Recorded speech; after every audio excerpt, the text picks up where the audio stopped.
I want to have two triggers in this room, and when the player activates them, when the player moves into a certain place, they let off explosions. Like it could be some kind of trap.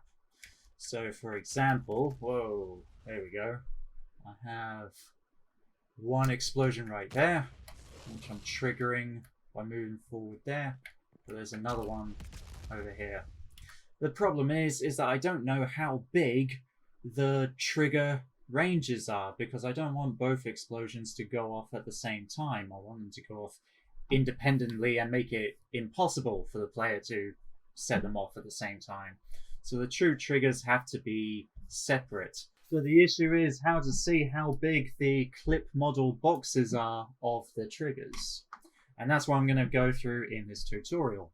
The solution I have then is to use fog, because you can make an idLight entity to make fog, make it really dense and make it into a cube shape, and that can help you see it like so. These boxes then show you how big the triggers are. As you can see, I get close and it goes off. Get close and it goes off. But I can also go through between them.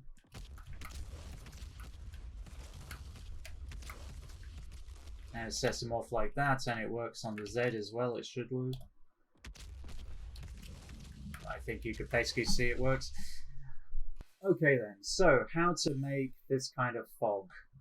You see here then I have an idLight entity, and what else about it? It's scattering, which I think basically makes it fog. It's got the light radius, there's the color red, so that was the one on the left. The thing that makes it really dense fog and a cube shape though is this part right here. Particularly this density fall off equals 1. When you do it like that, then it makes it a cube. And with a high density, that makes it a dense fog, and so that's what you see there. The tricky part of doing all this, though, is to do with the positions of the triggers and the idLight entities, and the ranges of the clip model boxes and light size, the light range size, because they're all a bit different. So let me show you in the code then. So first let's look at the idTrigger entity. You can see I have it here. How the clip model box size works then is that it stretches. So if you give it an X of 10, then that means it's going to go off minus 5x in one direction and plus 5x in the other direction. And the same goes for y. 10y is minus 5y in one direction plus 5y in the other direction. Z, however, doesn't work that way. Z only stretches up.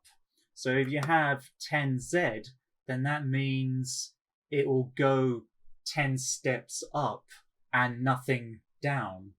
So if I demonstrate this, the Z is 27 now, so let's say we make it 32, which is 5 steps above. It should be that the first one, which is the explosion on the left, won't trigger. I can walk under it and I'm not going to be triggering it, so...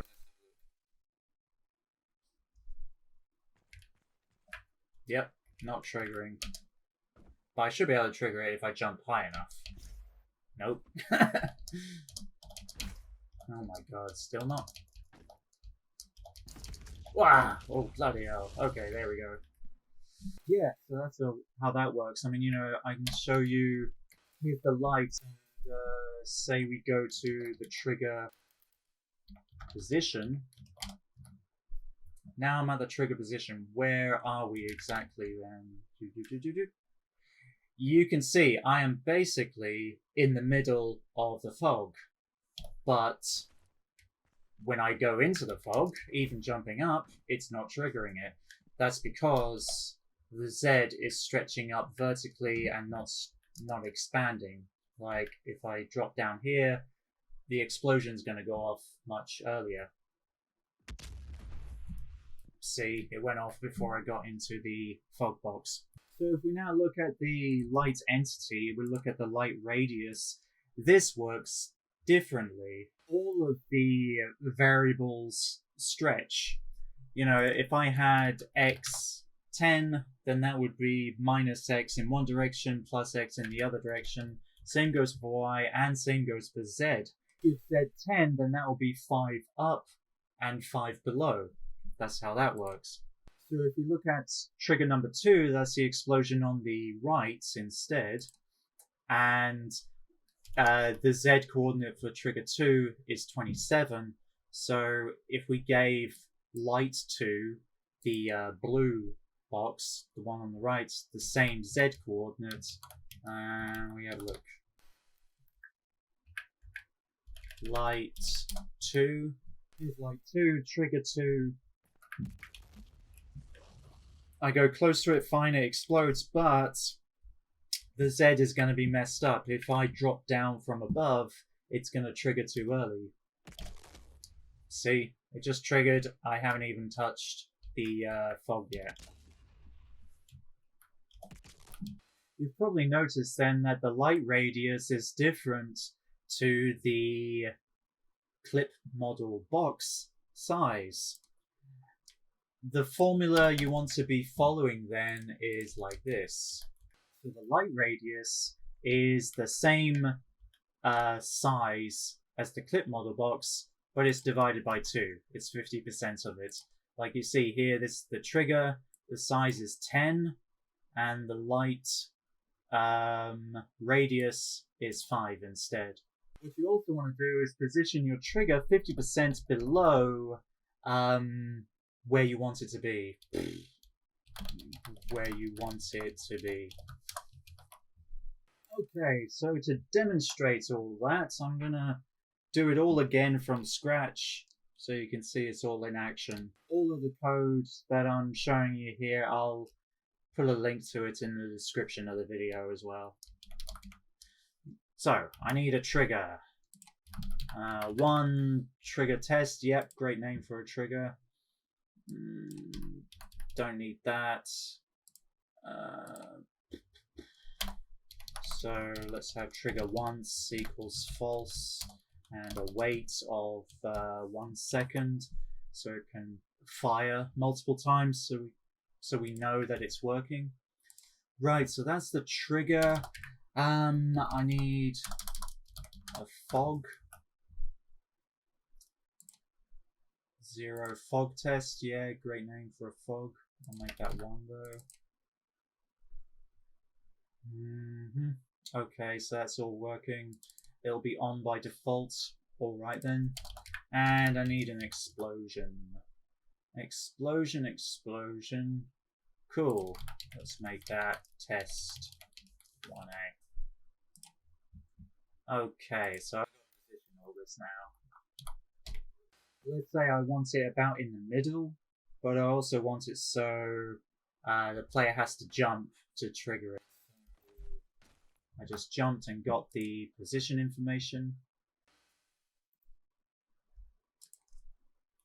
So I want to put that position information right here for the trigger because, as you remember, the Z coordinate for the trigger stretches up. It doesn't stretch up and down. So right there is where I want the bottom end of the trigger. So that's the correct Z coordinate for that. What's the trigger going to trigger? It's going to trigger the explosion. There you go. How big is it going to be? Well, 10 across each way like before. Sure. So yeah, I know I'm repeating myself, but it is a bit confusing. The Z stretches up. It doesn't expand. So this is going to be fine. Right, the light. So we give the light the same position as the trigger. But the light Z does stretch. And the light has to be 50% of the range of the clip model box. So I'll make that 5, 5, 5. We'll give it a color, a red.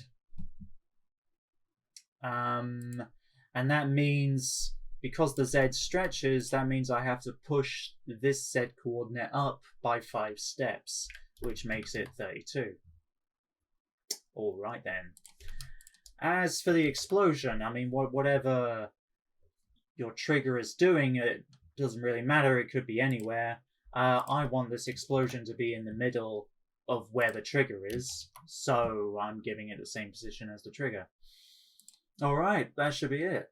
Let's test it and see if it works. Here we go. Right then. Hey, it's not triggering. If I jump, it ought to trigger. And it did. Haha.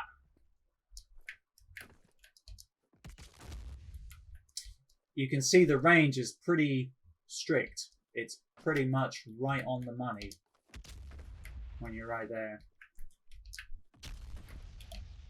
And if I start from above, that worked as well. So that's it. That's how you can see how big your trigger is.